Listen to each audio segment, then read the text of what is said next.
Get ready for a no BS approach to health and fitness. This is NBS Fitness Radio.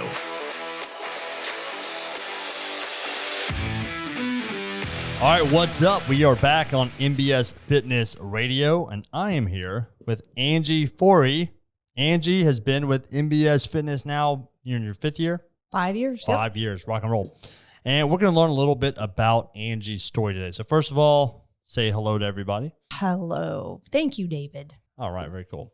All right, so Angie, when did you first get into fitness for yourself? Like, what's been the story of fitness in your life, and kind of give us the background on everything? So I basically, I grew up in a small town in Brinkley, Arkansas, right across the river. And, just being a kid, we were outside. There were no street lights. We were in the country. We lived between 2 rice fields. We were out from, as soon as the sun came up till way after it went down. Right. And so just my life has always been involved with outside play. And probably getting organized into sport didn't happen until I was about 10. Okay. In Brinkley, in some small areas, like if you're a boy, you go right into t-ball, baseball, all of those things. But if you're a girl, there was really no sports offered to you. Yeah. So, but we had some people get together and decide to put a girls softball team together. Okay. So I was about 10 years old. And some of the surrounding towns like Marvel and Marianna and some of those little, areas, they already had softball, tournaments. They were already heavily involved in it. So Brinkley was a little late to the game. Gotcha. So, but you had teams to play. We just had one team. So we started out, I think the age bracket was like 9 to 15. It was so weird. Like I was 10 years old when I started, but I remember there being high school girls on the team. Like whatever we need to put together a team. We just need some kids. Yeah.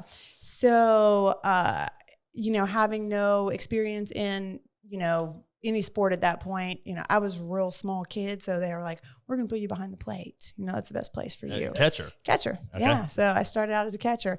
I didn't really know what I was doing, but took some coaching, took all that really well, and actually became pretty good at it because I was fast and I could get after any pop-ups, infield pop-ups. Yeah. Those were out. So I was like all about that. So that kind of became my thing. If it popped up, I was coming out fast. Yeah. And so first year I ran, I won MVP. Oh, nice. Yeah, okay. I know. Super cool. So, but still small, stayed small. I didn't really grow until, years later. So it was just the best place to keep me behind the plate.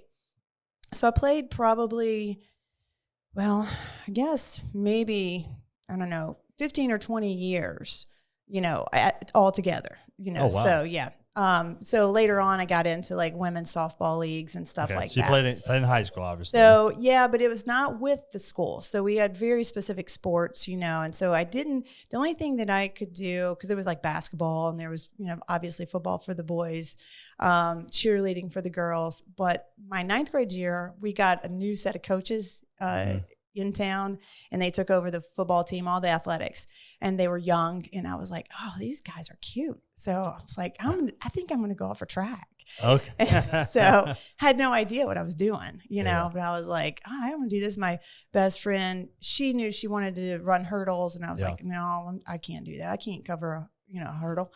And so we met, on that first day with the coaches, and they were like, well, what do you think we're going to do? And I was like, well, I don't think I'm fast. And they said, well, let's put you on the 2-mile run, see how you do. Okay. So I was like, no, okay, I'll try it. And so I did, and actually became good at running, just had no idea. And then I started placing top 3, in the 2-mile run. Yeah. So we go to these meets, the track meets. It was always such a good time, like, just going out with the busload of kids. And that was just like really fun times. But then I started doing more stuff on the weekends. So my coach, he took a vested interest in me because he saw something, like he wanted to nurture further. Yeah. And so, and I didn't have any family support. Like no family ever came to a softball game. No family ever came to a, track event, nothing. And so he was like, he kind of saw that. He knew that. As a matter of fact, I didn't even know to get shoes to run to a track. So one of my friends in school, she actually had a pair of Sauconys that her mom bought her. And then she decided she wasn't going to run track. So her name's Tracy Riggins. And I remember that my whole life because she gave me my first pair of shoes because we were too poor to even, like my parents weren't going to buy me a pair of shoes just to go run, that's a lot of money for that. And so she gave me a pair of shoes. They didn't fit, real well. They were tight and they had blisters a lot, but hey, I was happy to have that pair of shoes. Yeah. And so, so during the summers, the coach would come and get me and he would sign me up for all of these like special events. So like we would do 5Ks and, he would take me running, in the mornings. And so he just he knew I needed to be coached, not just in running, but he just knew because he knew a lot about my family life that I needed, help in different areas. Gotcha. And so he just became that mentor for me. And I guess it was probably my junior year. I ran and placed eighth in the state of Arkansas in the 2-mile run with a 12-minute, 16-second time. Dang. And so I know. I was once fast. Long time ago. It's rolling. That was rolling. And so then I started getting colleges scouting. Did you only run the 2-mile or I did the 1 also, but okay. I was not as good. Gotcha. I needed more time. Yeah. And so where I kind of came into, I was like the last couple of rounds because we were always running on the track. Yeah. Like I'd start closing in, and just left it all on those last, left nothing on the track left, And so, so I had, colleges scouting me and he would talk to me about it. My coach would. And I was like, wow, I literally just, sometimes when you come from, small rural areas and, farm towns, especially, at least with my family, college was never talked about. Yeah. It was like, my dad was like, just bring home a C, get by. That's all I want, get your diploma. And so the bar had never been really set very high for me. And so I didn't know to do that for myself. And so, but he kept encouraging me. Yeah, we just need to keep running. And then my senior year, he decided to take a job in another city. And so he moved. And I was like, I'm not running. I didn't want to run again. I was like, I'm just can't do this without that coach. Yeah. And so, and he felt bad. And I saw him like years and years later. He was like, I always carried that with me. Like you would have gone on. I was like, you know what? It was okay. It was fine. So that kind of ended my running. So you stopped running your senior year? I stopped running. Yeah. I didn't run my senior year. And I think I just had the fear of sort of the unknown, of maybe even being successful. And then, okay, now I got to go to college and I got to run in college. That wasn't scary to me. Yeah. So I was like, I don't know if I can do this all the time. But I, was presented with the idea of it. I tried it. And then I was like, okay, now let's just move on to other things. But I always came back to running. And so, after I got married and had kids, needed to get, baby weight off, I would just run, just run. Were you playing softball? In your early 20s as well? So I was working for different organizations that they would always put together co-ed softball teams and stuff like that. So it wasn't anything competitive. It's just more recreational. You're staying active. Staying active, always stayed active. Yeah. After our son was born, I think I actually joined ATC Fitness and started working out there like 5 o'clock in the morning. Like how old were you at this point? Okay, so I was probably 20. How old was I? I was under 30, so maybe 26 or 27, something like that. Yeah. So again, there would happen to be a coach in my life. It was just an old coach from I think it was Memphis Catholic. His name's Clyde Israel. And he kind of took me under his wing. At the gym? At the gym, okay. Yeah. And so he had his little gang of friends, and they just pulled me in. I always kind of fit in some sort of weird area, everywhere I went. It was like, they were like, come on, yeah, we'll take you on. And so he would sort of train me. I remember he would teach me how to bench press. Yeah. I couldn't even push the bar up off of me. I was like, I can't do it. So you have to pull the bar up. I couldn't, we were squatting in a Smith rack, so that was awful. Always 30 minutes of cardio first, but he kind of took an interest in me. And so I was like, okay, I'll try it, And so this kind of attitude of I'll try it, I didn't realize it, but it just sort of became the theme, I wasn't afraid of anything. I was just like, let's just try it. I'll try it. And so, worked out there with him for a while, and then was probably introduced to CrossFit through my son, which my son was always a little bit overweight. And so we decided to hire a personal trainer for him. He was probably 15 at the time. So I don't know what year this was. That'd be 2008, somewhere along in there. And so, and I was actually in my second year, maybe the first or second year of roller derby. Okay. So, I was going to ask how you got involved in somewhere roller in derby. there. Yeah. Cause one of the girls I was working with, she was like, I'm going to do roller derby. And I was like, oh, okay, I'll try it. I can skate. Surely this can be, fun. And so I started pursuing that, and, just by going out and trying it, I ended up being first round draft pick on the Angels of Death. Angels of Death. Angels of Death. That's who we were. Now, okay. What was your roller derby name? And did you get to pick it, or was it like chosen for you? I did get to pick it. Okay. That's a really hard thing. That takes a long time. This becomes pick an appropriate name. And so it took me forever, honestly, because I was like, I don't know, because I didn't have the hard edges like some of the girls did. I was like suburban mom and, go jogging in ATC. I just was not tattooed up. And like most of my teammates, I was like, what's going to work? And so I had recently had a surgery that left a scar on my neck. And I was like, I'll be Cutthroat. So I was like, Cutthroat. And then my coach added Cutie. He goes, why don't you go with Cutthroat Cutie? And I was like, all right, there we go. Nice. So Cutthroat Cutie was born. And that was probably 2000. I'm trying to remember. It must have been 2007. Yeah. Yeah. So that's when it started. And so we got, and I had a blast with it. And actually ended up being the jammer, which is, I don't know if you know anything about roller derby, David, but the jammer is the point scorer. There you go. Yeah. Nice. So, yeah.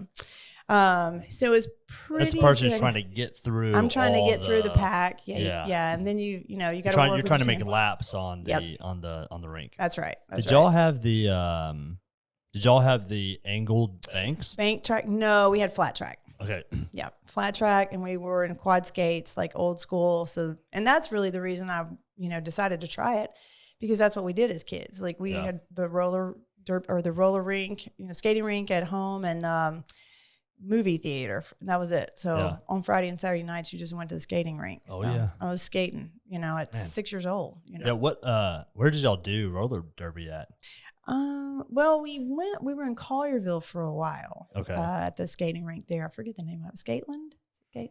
Maybe. I remember there was one on Mount Moriah, and then there was one in Cordova. Yeah. That was the two that we played hockey at. Okay. So I don't remember the one in Collierville. This is the one in Collierville, and I think half of it is a bowling alley. Yeah. Yeah, and the other half. So we would have our bouts there, and we would skate out there. And then we eventually moved to the where the fairgrounds was, like on the Pipkin building or one of those buildings out there. So we eventually moved down there. But for probably 2 years, we were in Collierville. Nice. And so that was probably just the most fun I'd ever had. How long did you do that for? I did it for 3 years. Okay. I did it for 3 years. The first year, I kind of got my butt kicked. Like I didn't have much mass to me, I wasn't strong. And because remember, we're still barely able to bench press a 45-pound bar at this point. Yeah. So you just kind of started doing some weightlifting and that kind of strength stuff. And then around that same time, you just kind of started doing the roller derby. Yeah, probably a little bit later. I'd always messed around with fitness in different areas, but probably stuck with running the most because it's what I knew the most. Yeah. And so, and I had learned too over the years, it was great stress relief for me. I could just, put my Walkman in.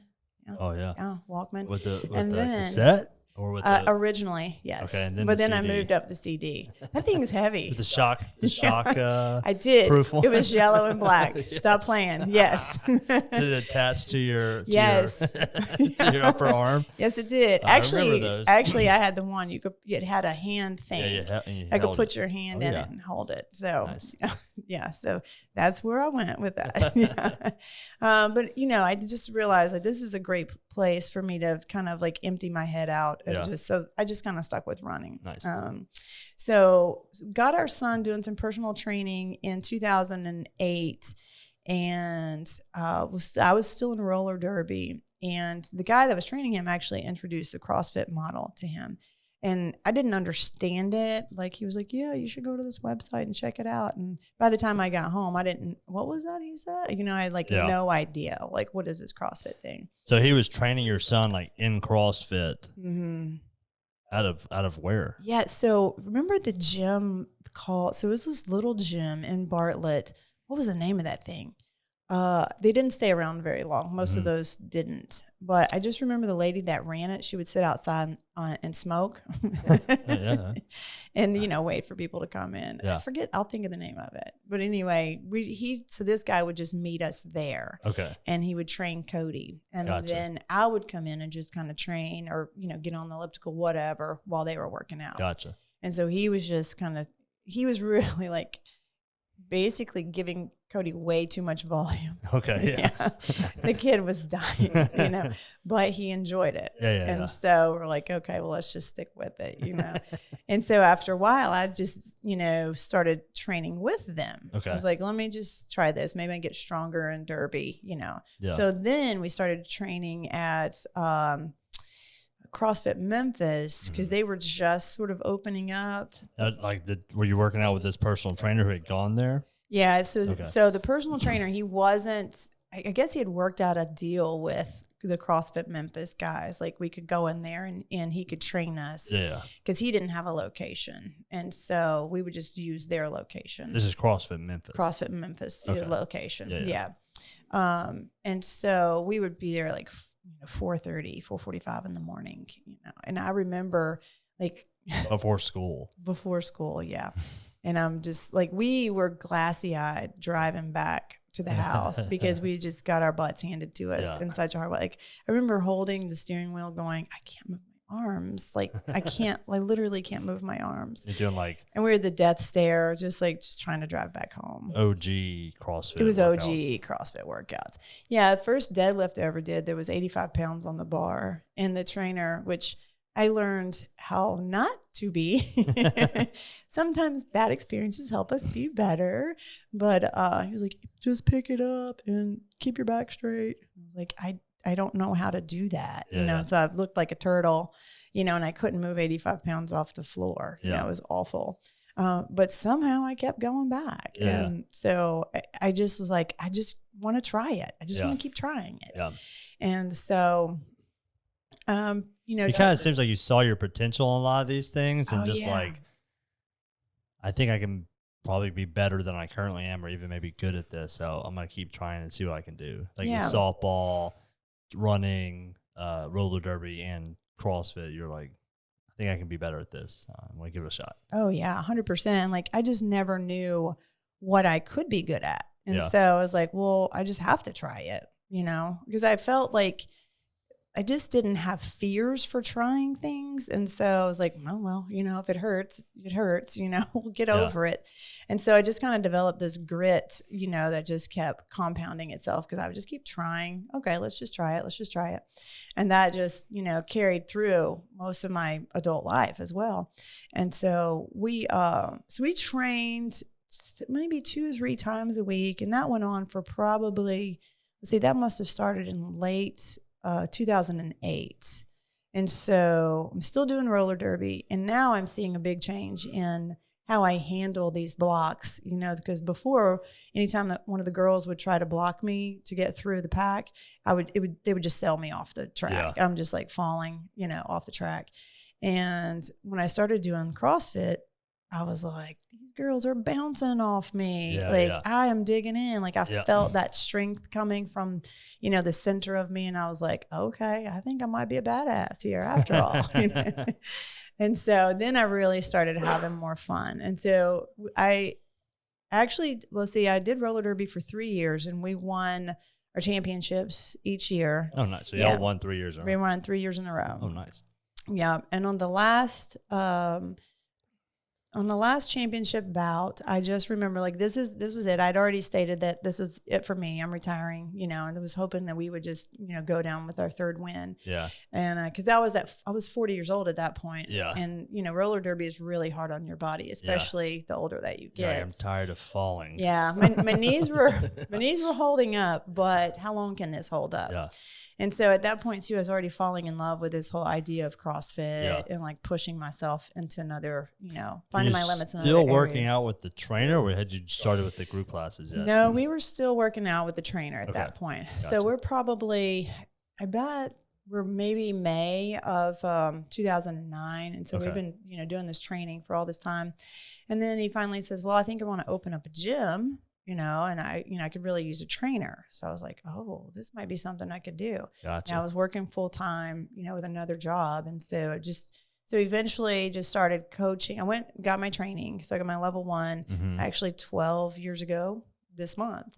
And, just started coaching and then started adding, people in group classes and things like that. And then I was just all bought in. Like, I could not get enough education. So I would go to every seminar possible. So I got a kettlebell certification, Olympic lifting, like you name it. I was out doing it, because I just loved it so much. I don't know what about it was. I think it was that part of you like, okay, I think I can do this. Let me just try it. And then you find something else I think I can do. Let me just try it. And it's empowering because like you do it. You see yourself getting better and you do things you thought you couldn't do before. And 100%. kind of snowballs. It's empowering. It makes you feel good about yourself, and not just physically, but emotionally, psychologically. You're just like, you feel like you're making tangible progress in a specific area of your life. Oh, yeah. And I could feel it like, really bleeding into all areas of my life, like, okay, now I have more energy, because I was a mom of 3 kids. And,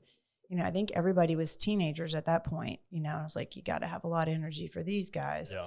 And I had a grandson even. Well, I guess my oldest, when she was already in her 20s, and I had a grandson, coming along. And so wanted to feel good and be strong and play and do all that with him. And so I did feel it just like in all areas of my life. And then it got so much so like, all right, I want to do this for my life. I want to be a coach. Yeah. And I never really put together the whole coach aspect of it. But as I look back on my life, like having a coach lead me and believe in me and never doubt me and always was like, oh, you can do it. Yeah. Like it was so helpful in just understanding, oh, well, I can do it, And so that mentoring piece from a coach just was the part that I had sort of missed, early on, like any parental type area. So that was filled by coaches. Yeah. I was gonna say like kind of in each of those things where like, I'll try it. It was probably this combination of yourself, like having some confidence, like I think I can probably do good at this, but then also having someone saying like, no, like, and I'll show you how, whether that be in your softball coaches, or eventually that high school coach kind of took you under their wing, or they got ATC that was kind of showing you how to bench press, and then having the personal trainer, like each step of the way, someone was going like, you can do this. I'll show you how. Yeah, exactly. And then you kind of recognize that necessity and how impactful it was for you. And then kind of like, then that moment clicks where you're like, I want to do this for other people. That's absolutely how it happened. And I felt like, okay, if someone can take me, who's just an average person, and guide me, like what could I do for somebody else? And so that sort of became the theme. Like, let me just see what I can do to help others empower themselves. Like, because they don't know, like we do not know what we're capable of. I never knew what I was capable of. And, I'm just an average CrossFitter, but it was doing above average things, for my own personal life. And so bringing that to other people's lives, and then just like it started spreading in me like wildfire. Like I had the burn in my belly all the time to do that. And so all of that kind of led me eventually to open my own gym, which I did. You had quit your other job and started coaching full time. Yeah, so I didn't quit until I'd opened Wolf River. Okay. So I was 3 months into Wolf River. So I worked, did coaching, worked full time, opened up my gym. Yeah. And then after like we were open, and that was the sort of the timeline. I needed to get through this one last conference with my other company before I could exit. So it was like really tough in that first quarter, first year.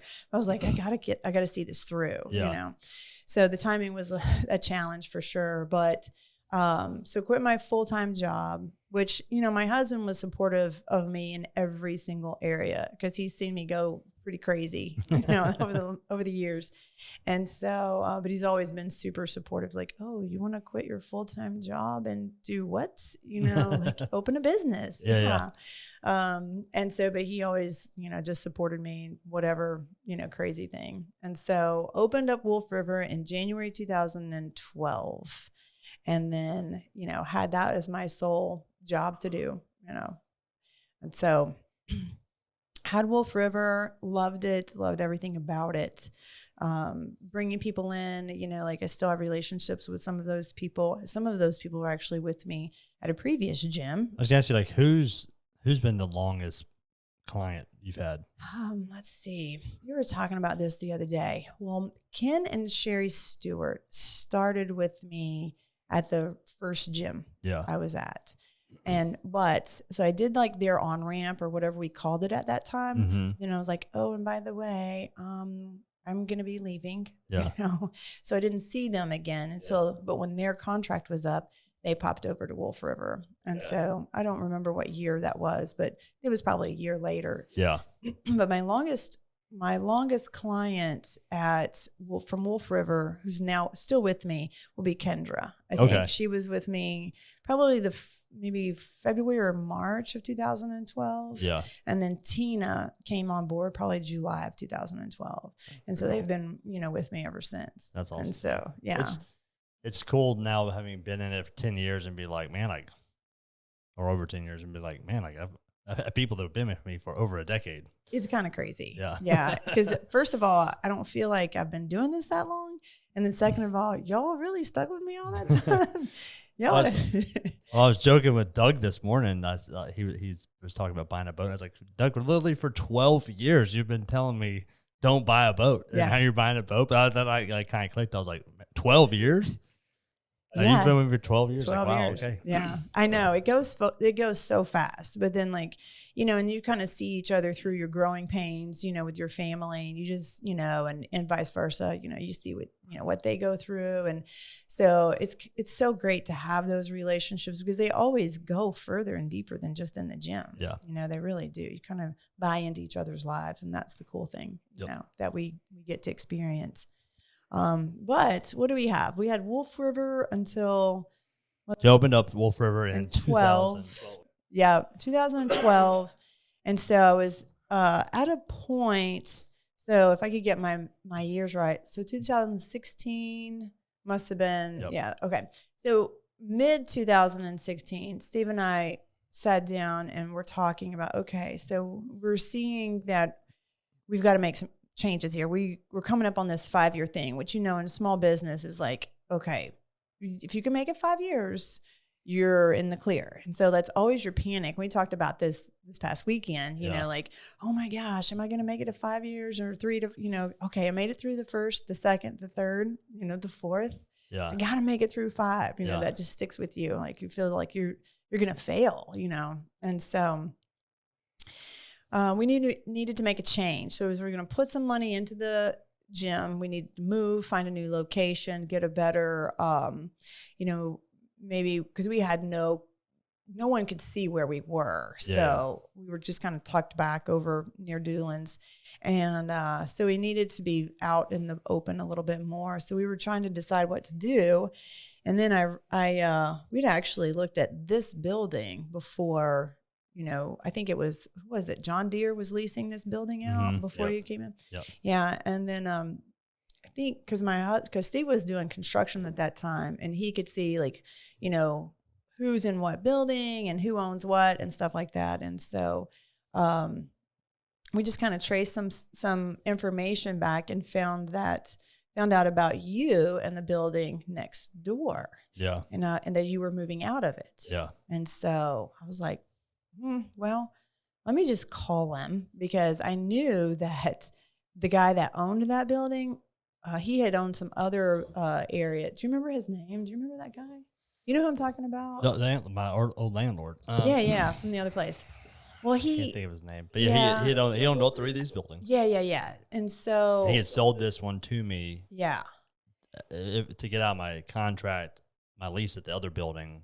They let me out early if I bought this building. You bought this building. Yep. Okay. So having known that he was a little bit shrewd, I wanted to like have a conversation with someone who just had rented that building. Yeah. Before I decided, you know, to dive into it.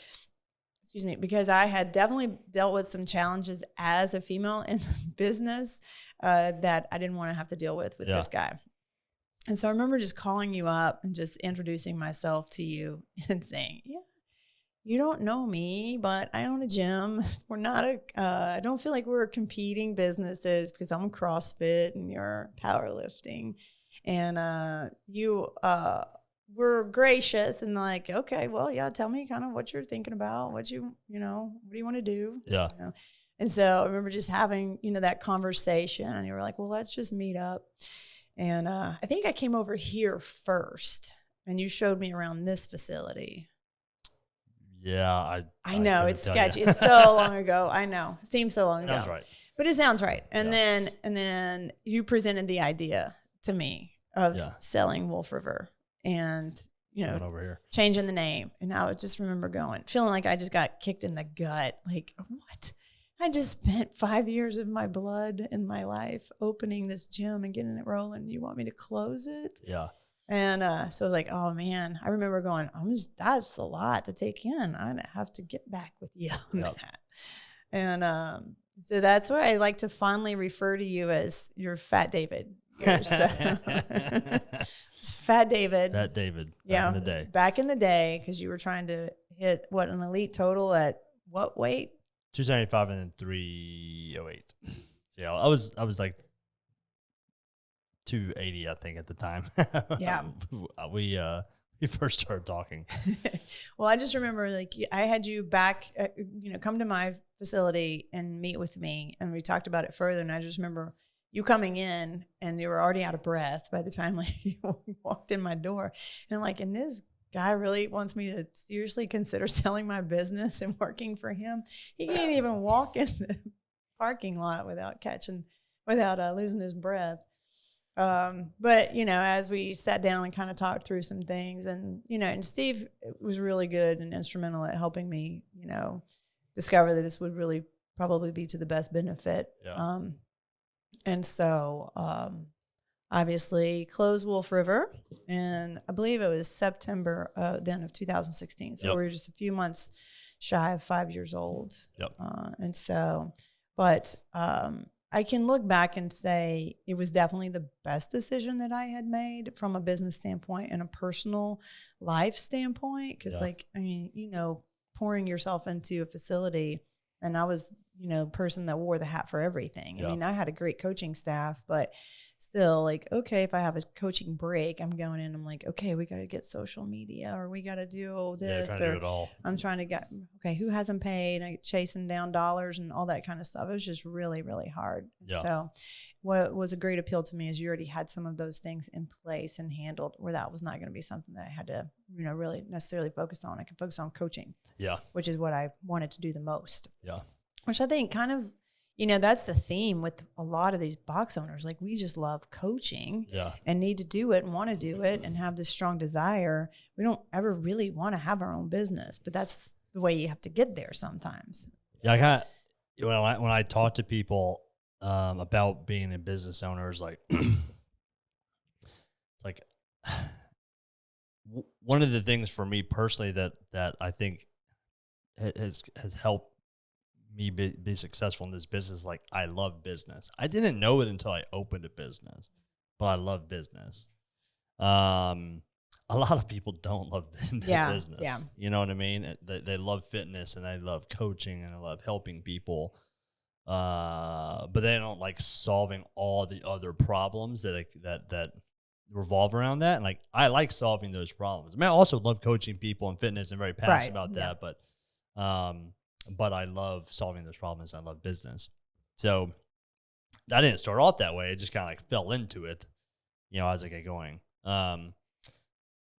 But now it's nice because I can help solve those problems for people who love coaching. Right. And help them do what they love and make careers out of it without feeling like they have to open up a business. Yeah. And that was the part that I just did not like, was the business side of it. Yeah. Like I didn't have a mentor in that area. Like Yeah. I'd had these coaches, I'd had these mentors. I knew kind of coaching, I knew styles and techniques of coaching and all this stuff. But man, when it came to business side of it, it was just an uncomfortable space because I didn't know how to do it, didn't know where to start. We're like, we're my friend who's my accountant, and he would call me and he would say, okay, I really need this information. I'm like, where do I find it? Okay. Right. Can you talk me through it once again? Yeah. And so it was just not a great area. And it wasn't an interest, like I said, you were interested in it. And I was like, I don't really care, So it did become a good relationship for both of our gyms.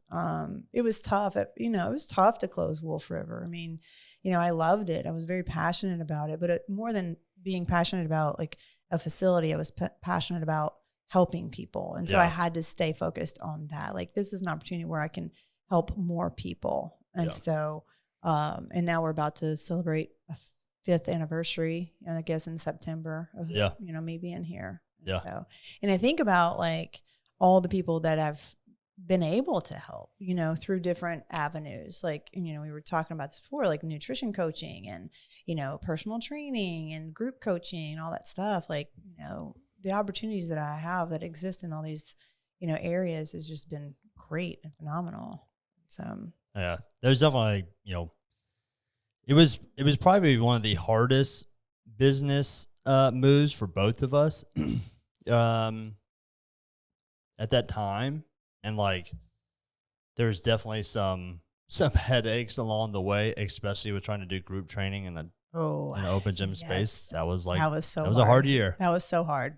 And so we're both kind of like stressed out, but we weren't always friendly. No, I mean, like we had our head bunny moments, for sure. But like now looking back, you're like, we both wanted the same thing.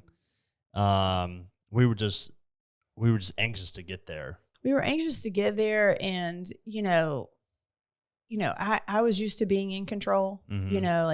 Like I'm making the decisions here. I have to relinquish control. Yeah. And so that's a tough space for me also to be in. And now I kind of understand a little bit more about myself and that personality as an 8. Yeah. And you are an 8. Also an 8. So we tend to butt heads, because we are passionate. We are, we do have that sort of aggressive nature. Yeah. And so I had to know that I didn't need to be in control all the time, but I needed to know that you had a plan. Yeah. And you were able to lead. And then once I knew you were able to lead, I was like, okay, we can do this. And that probably took us about a year. I wouldn't say it took me growing as a leader. It took me growing as, a person that didn't need to be in control. Yeah. I couldn't. Yeah. Yeah, but we got to the first year and like, I mean, since then it's just been rock and rolling. I was like, we've been able to help so many more people collectively than we ever would have doing it in separate businesses. Oh, for sure. Or in separate buildings or any of that kind of stuff. We've been able to like grow and do what we're both passionate about, which is helping change people's lives through health and fitness. Oh, absolutely. Well, and I remember and I always joke about this when I tell the story, like one of the first questions that I had asked you was like, oh, David, powerlifters hate CrossFitters and CrossFitters hate powerlifters. How is this ever supposed to work? But that first year that we were over here was probably the best thing that could have happened for this community, because then the CrossFitters got to see, what kind of work powerlifters put themselves through, and what kind of time they put under the bars to get there. And then the powerlifters got to see, these crazy people, doing all this work and burpees and all this. So I think a mutual respect sort of grew out of that very difficult year that we had. 1,000%. Yeah. And in my mind, I was like, yeah, but that's dumb. Yeah. So like, I know. I'm like, we're going to change that. They shouldn't. We shouldn't hate each other. Yeah. Like, I was like, I don't see why, like, I don't think they're mutually exclusive communities at all. Like, they're both the best thing possible for each other. Like, let's put them together. Yeah. And we did. So, but yeah, it was, I said it was a tough first year, but I don't.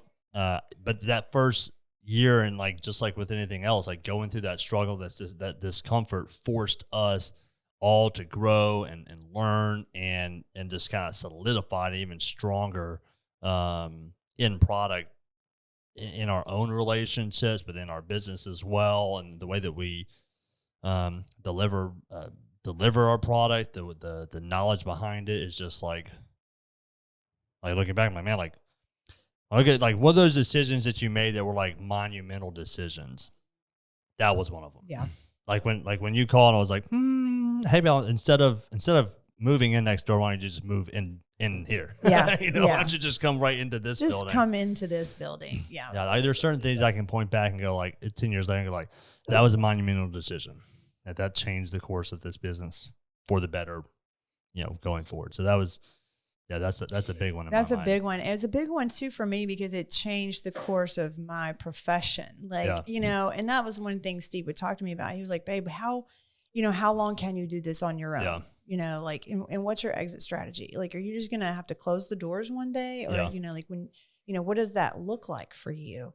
And so that really, made me have to think about not just myself and what I was passionate about, but also like, hey, I need these people to always continue to move, regardless of whether, I'm their coach or not. Like, I don't want to leave them without a facility to go to. Yeah. And so, and then being able to continue with building my own education and profession, without having to worry so much about the business side of stuff. Yeah. That was just huge. I think that's like one thing, like you've taken that off and you took, one of the things about being a previous business owner is you have a lot of experience and empathy when it comes to like being a business owner. So it's allowed you to take on like roles here that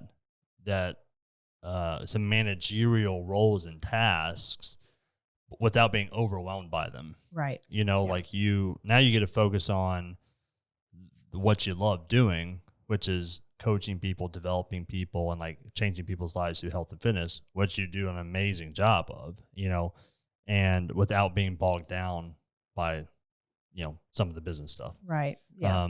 Definitely allows me to live my passion. Yeah. And I definitely know without a doubt, like I'm doing what I'm supposed to be doing. Yeah. I'm doing what, my creator wants me to be doing. Like I'm 100% in that, doing exactly what I'm supposed to be doing. Yeah. And so that feels good to be able to say that, Oh yeah, 100%. And I get I think I see it as the business owner, but like I see it through your clients, the way you interact with them, and you're able to impact people who